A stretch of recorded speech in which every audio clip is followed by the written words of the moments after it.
Hi, ഞാൻ doctor കൃഷ്ണസാഗറാണ്. നമ്മളിന്ന് സംസാരിക്കാൻ പോകുന്നത് ഡെൻ്റൽ ഇംപ്ലാൻസിനെ കുറിച്ചിട്ടാണ്. പെർമനൻ്റായി സ്ക്രൂ വെച്ച് പല്ല് വയ്ക്കുന്ന ട്രീറ്റ്മെൻറ്റ് എന്ന് പറയുന്ന പേരാണ് ഡെൻ്റൽ ഇംപ്ലാൻസ് എന്ന് പറയുന്നത്.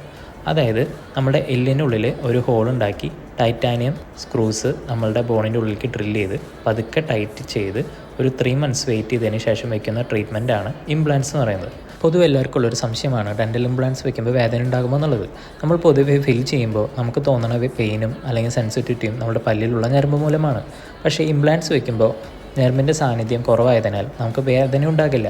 അതുപോലെ തന്നെ നമ്മൾ ഇംപ്ലാൻസ് വയ്ക്കുന്നതിന് മുൻപ് നിങ്ങളുടെ ഡെൻറ്റിസ്റ്റ് ആ ഭാഗം മുഴുവൻ മരവിപ്പിക്കും. അതിനുശേഷം ഇംപ്ലാൻസ് വെക്കുന്ന സമയത്താണ് നിങ്ങൾക്ക് കൂടുതൽ വേദനയെങ്കിൽ ആ ഭാഗത്ത് വീണ്ടും ഡെൻറ്റിസ്റ്റിൻ്റെ അടുത്ത് പറഞ്ഞാൽ മരവിപ്പിക്കും. അതിനുശേഷം നിങ്ങൾക്ക് പെയിൻ കില്ലേഴ്സും ആൻറ്റിബയോട്ടിക്സും ഡോക്ടേഴ്സ് തരുന്നതാണ്. പിന്നീട് മരവിപ്പ് മാറിയതിന് ശേഷം നിങ്ങൾക്ക് വേദന ഉണ്ടാകാതിരിക്കാൻ. അതുകൊണ്ട് നിങ്ങളുടെ ഡെൻറ്റിസ്റ്റ് നിങ്ങൾക്ക് ഇംപ്ലാൻസ് സജസ്റ്റ് ചെയ്തിട്ടുണ്ടെങ്കിൽ ഇനി ധൈര്യമായിട്ട്